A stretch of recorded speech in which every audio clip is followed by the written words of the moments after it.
السلام علیکم، آپ دیکھ رہے ہیں YouTube channel world T V. ہمارے یوٹیوب چینل کو سبسکرائب کریں اور بیل آئیکن کو لازمی پریس کریں۔ شکریہ۔ بسم اللہ الرحمن الرحیم۔ حضرت ابو ذر غفاری رضی اللہ تعالی عنہ مشہور صحابی ہیں جو بعد میں بڑے زاہدوں اور بڑے علماء میں سے ہوئے۔ حضرت علی رضی اللہ تعالی عنہ کا ارشاد ہے کہ ابو ذر رضی اللہ تعالی عنہ ایسے علم کو حاصل کیے ہوئے ہیں جس سے لوگ عاجز ہیں، مگر انہوں نے اس کو محفوظ کر رکھا ہے۔ جب ان کو حضور صلی اللہ علیہ وسلم کی نبوت کی پہلے خبر پہنچی تو انہوں نے اپنے بھائی کو حالات کی تحقیق کے واسطے مکہ بھیجا کہ جو شخص یہ دعویٰ کرتا ہے کہ میرے پاس وحی آتی ہے اور آسمان کی خبریں آتی ہیں، اس کے حالات معلوم کریں اور اس کے کلام کو غور سے سنیں۔ وہ مکہ مکرمہ آئے اور حالات معلوم کرنے کے بعد اپنے بھائی سے جا کر کہا کہ میں نے ان کو اچھی عادتوں اور عمدہ اخلاق کا حکم کرتے دیکھا اور ایک ایسا کلام سنا جو نہ شعر ہے نہ کہانوں کا کلام ہے۔ ابو ذر رضی اللہ تعالی عنہ کی اس مجمل بات سے تشفی نہ ہوئی تو خود سامان سفر لیا اور مکہ پہنچے اور سیدھی مسجد حرام میں گئے۔ حضور نبی کریم صلی اللہ علیہ وسلم کو پہچانتے نہیں تھے اور کسی سے پوچھنا مصلحت کے خلاف سمجھا۔ شام تک اسی حال میں رہے۔ شام کو حضرت علی رضی اللہ تعالی عنہ نے دیکھا کہ ایک پردیسی مسافر ہے۔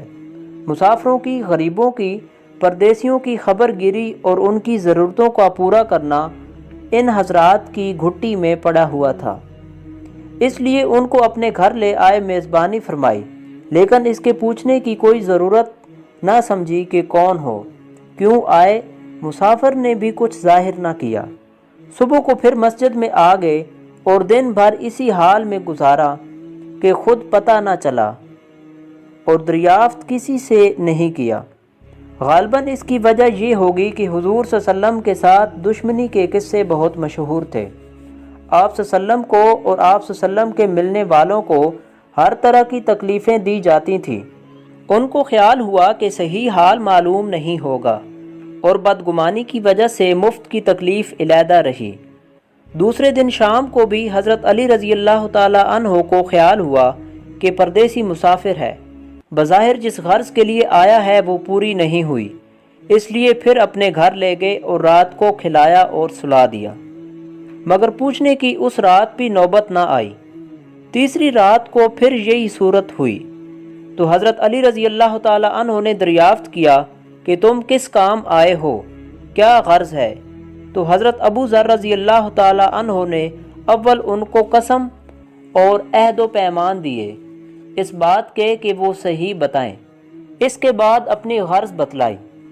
حضرت علی رضی اللہ تعالی عنہ نے فرمایا کہ وہ بے شک اللہ کے رسول ہیں اور صبح کو جب میں جاؤں تو تم میرے ساتھ چلنا، میں وہاں تک پہنچا دوں گا، لیکن مخالفت کا زور ہے، اس لیے راستہ میں اگر مجھے کوئی شخص ایسا ملا جس سے میرے ساتھ چلنے کی وجہ سے تم پر کوئی اندیشہ ہو تو میں پیشاب کرنے لگوں گا یا اپنا جوتا درست کرنے لگوں گا، تم سیدھے چلتے رہنا، میرے ساتھ ٹھہرنا نہیں جس کی وجہ سے تمہارا میرے ساتھ ہونا معلوم نہ ہو۔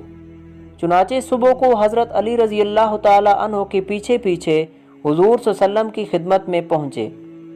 وہاں جا کر بات چیت ہوئی، اسی وقت مسلمان ہو گئے۔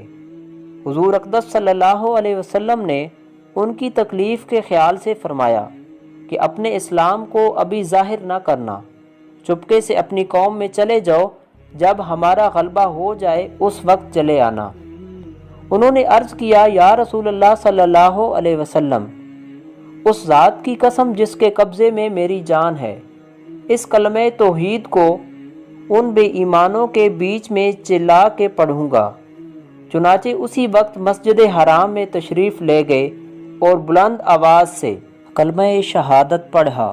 پھر کیا تھا، چاروں طرف سے لوگ اٹھے اور اس قدر مارا کہ زخمی کر دیا، مرنے کے قریب ہو گئے۔ حضور صلی اللہ علیہ وسلم کے چچا حضرت عباس رضی اللہ تعالی عنہ جو اس وقت تک مسلمان بھی نہیں ہوئے تھے، ان کے اوپر بچانے کے لیے لیٹ گئے اور لوگوں سے کہا کہ کیا ظلم کرتے ہو، یہ شخص قبیلہ غفار کا ہے اور یہ قبیلہ ملک شام کے راستے میں پڑتا ہے، تمہاری تجارت وغیرہ سب ملک شام کے ساتھ ہے، اگر یہ مر گیا تو شام کا جانا اور آنا بند ہو جائے گا۔ اس پر ان لوگوں کو بھی خیال ہوا کہ ملک شام سے ساری ضرورتیں پوری ہوتی ہیں، وہاں کا راستہ بند ہو جانا مصیبت ہے، اس لیے ان کو چھوڑ دیا۔ دوسرے دن پھر اسی طرح انہوں نے جا کر بلند آواز میں کلمہ پڑھا، اور لوگ اس کلمہ کے سننے کی تاب نہ لا سکتے تھے، اس لیے ان پر ٹوٹ پڑے۔ دوسرے روز بھی حضرت عباس نے اسی طرح ان کو سمجھا کر ہٹایا کہ تمہاری تجارت کا راستہ بند ہو جائے گا۔ حضور صلی اللہ علیہ وسلم کے اس ارشاد کے باوجود کہ اپنے اسلام کو چھپاؤ، ان کا یہ فعل حق کے اظہار کا ولولہ اور غلبہ تھا کہ جب یہ دین حق ہے تو کسی کے باپ کا کیا اجارہ ہے جس سے ڈر کر چھپایا جائے، اور حضور صلی اللہ علیہ وسلم کا منع فرمانا شفقت کی وجہ سے تھا کہ ممکن ہے تکالیف کا تحمل نہ ہو، ورنہ حضور صلی اللہ علیہ وسلم کے حکم کے خلاف صحابہ کی یہ مجال ہی نہیں تھی۔ چنانچہ اس کا کچھ نمونہ مستقل باب میں آ رہا ہے۔ چنانچہ حضور اقدس صلی اللہ علیہ وسلم خود ہی دین کے پھیلانے میں ہر قسم کی تکلیفیں برداشت فرما رہے تھے، اس لیے حضرت ابو ذر رضی اللہ تعالی عنہ نے سہولت پر عمل کے بجائے حضور صلی اللہ علیہ وسلم کے اتباع کو ترجیح دی۔